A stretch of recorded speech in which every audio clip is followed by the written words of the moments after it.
As the NBA draft inches closer, we patiently await to see what the Sixers will do with their draft pick. While there's been plenty of reports in their interest in trading it, we're also beginning to hear them connected to a few particular names as it comes to players in the draft. One of those at the top is Tristan da Silva. Now, I did want to dive into, begin by leading with this article, this mock draft from The Ringer here, which picks Tristan da Silva to be selected by the Sixers with that 16th pick, and it writes that on the latest episode of The Ringer's NBA draft show, I asked my guest, John Fanta, what his favorite fit for da Silva was. He mentioned the Sixers, which I think is spot on. The Sixers have Joel Embiid and Tyrese Maxey under contract, and that's about it. With his reliable two-way skill set, da Silva would be a perfect glue guy next to them. And I do value John Fanta's opinion there. He is essentially the face of college basketball at this point, and it was cool to see him give his takes on these guys throughout the year. Tristan da Silva, I will say, is a guy that did become a bit of a fan favorite for me. I did watch a decent bit of Colorado basketball this year, most specifically because Cody Williams was a guy that had a ton of buzz about potentially the top selected college player, and he was a guy that consistently underwhelmed me.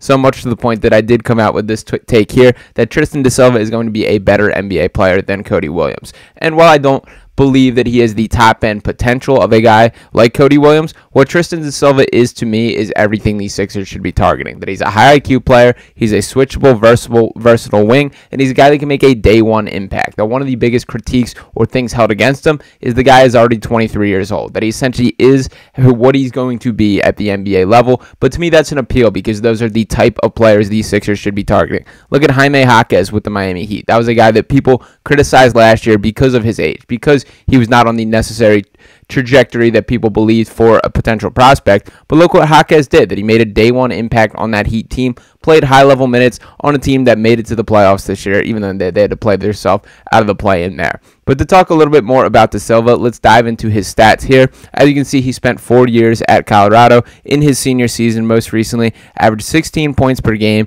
5.1 rebounds, 2.4 assists, 1.1 steals, shot 49.3% from the field overall from beyond the three-point arc, 39.5% on 4.8 attempts per game. That is some real deal sample size there. I will say I think defensively, his reputation might be a little better than I think he is in actuality, but he is a guy that has all the tools to become a decent defender at the NBA level. And the reality of the situation is when you're 6'9" like Tristan da Silva, that even you at half speed is going to be a better defender than these guys that are these 6'3" pugnacious guards that are constantly competing. That there's just more variations that you can use you in. There's more options as far as who you can match up with, and that's super appealing to me, that he has all the tools that you would hope for. And most of my critiques from him defensively mostly come on him off ball, that I think he is a guy, and this is not uncommon amongst any basketball player, that they tend to fall asleep a little bit when they're not guarding the guy with the ball. Even a guy like Anthony Edwards, who is one of the premier two-way talents in this league, you can see how locked in he is when he's guarding a guy physically dribbling the basketball or looking to take him on,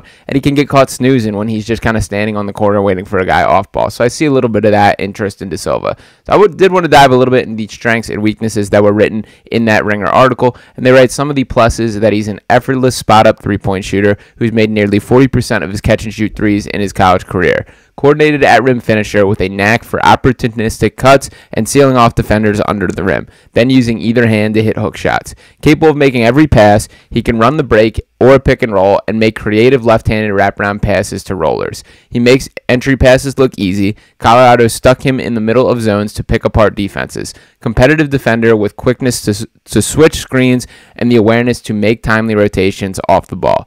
Some of the minuses is that he lacks explosive athleticism, which limits his ability as a roller and a lob finisher, as well as the capacity to turn corners on drives. He doesn't inhale rebounds, and he's not the most vertical athlete, so he's best served as a forward and may not have the flexibility to play as a small ball center. So all, I think, pretty spot on stuff here. The biggest thing that I would like to harp on is I do think he's a better playmaker than the numbers would indicate, as we mentioned from his stats, that through his career, just 1.6 assists per game, and even his best number in his senior season at 2.4 is not that high, but he has a really good feel as a connective passer.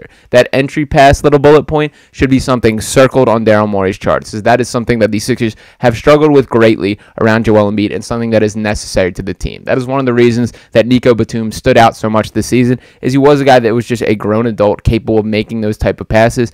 I think Tristan da Silva can do the exact same type of thing.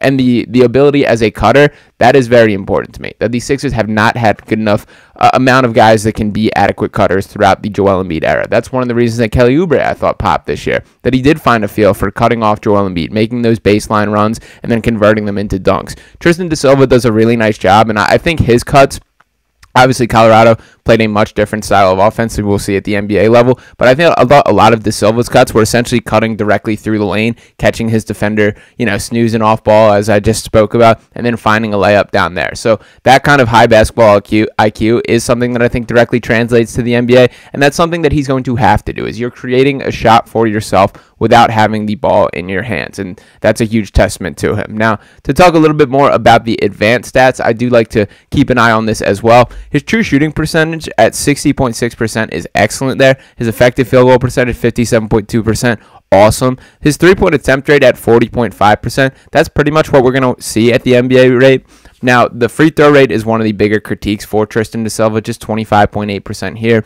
It does project his NBA three-point percentage to sit around 37.2%. Would not surprise me if he gets a little bit higher than that, but to be honest, that's totally fine. That is a passable. Anything above 34% around the league average, I'm pretty okay with. Obviously, the higher the better in that situation.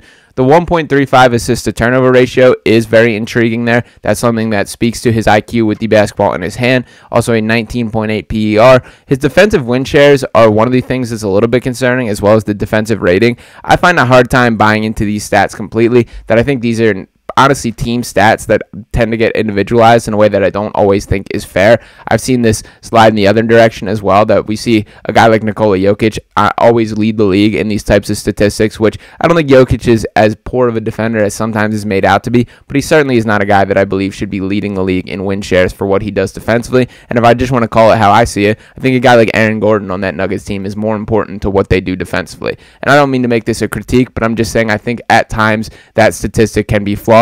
I think De Silva is sort of in this situation. More specifically, in this Colorado offense or defense, it was Eddie Lampkin that was the guy patrolling the paint. And I love Eddie Lampkin, transferred to Syracuse this year, a guy that I totally recommend you go out there and watch, one of the more fun players in basketball. But he is not a guy with just about any verticality, that he purely plays with his feet on the floor. He's a pure post scorer. He's got a big stomach to come with him. He's an electric guy to watch, but not a guy that elevates your defense in a way that I think is necessary to scoring well in these types of statistics. When you contrast that with a guy like Joel Embiid, we're going to be looking at a different story with Tristan da Silva. Now, one of the larger conversations with this pick is whether the Sixers will actually use it or not. That we've seen plenty of reports, such as this one right here from Brett Siegel of Clutch Points, that writes, there is a growing belief that the Philadelphia 76ers are going to be moving this draft pick in order to add a more established talents to the roster around Joel Embiid and Tyrese Maxey, league sources said. The urgency to win right now is growing in Philadelphia. So obviously I understand the logic around that this Sixers team is in win now mode, and I'm not saying I'm fully against trading the pick, that if the right opportunity presents itself where you can get a win now role player or get a star that helps this team elevate into a true championship contender, you absolutely do it. But my pushback and my critique is don't just trade the pick to trade the pick. That this is one of the rare opportunities in which the Sixers have a chance to bring in young talent, to add a guy to the long-term core on a team-controlled contract for several years.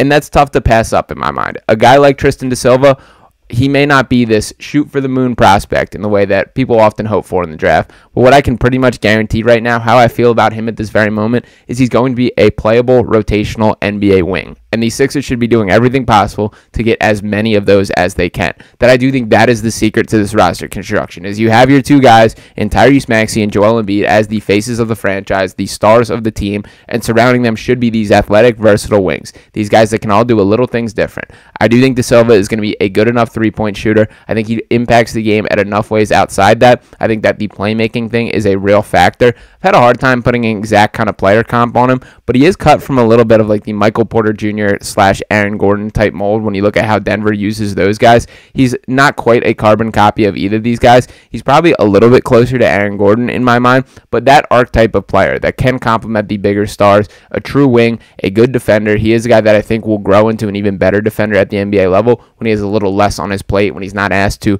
be one of the primary scorers at 16 points per game. That Colorado team was loaded with talent, and Da Silva was the guy that struck me as the highest IQ guy, the guy that I'm most confident in making that NBA leap, and I do think that continues. So for the Sixers, definitely weigh your options here. I do think Tristan da Silva should be a guy that is on their list. I will say I still have Devin Carter a little bit higher on mine as far as what the Sixers outlook is, but they may not even have the chance to draft that guy in itself. So that is the beauty of the draft. We will see how things play out. out. Let me know what you guys think about Tristan da Silva in general. Drop your comments on his game, whether you think the Sixers should be interested. Make sure you're dropping a like button to let me know you're listening and hitting that subscribe button to keep this Sixers Digest family growing. Peace.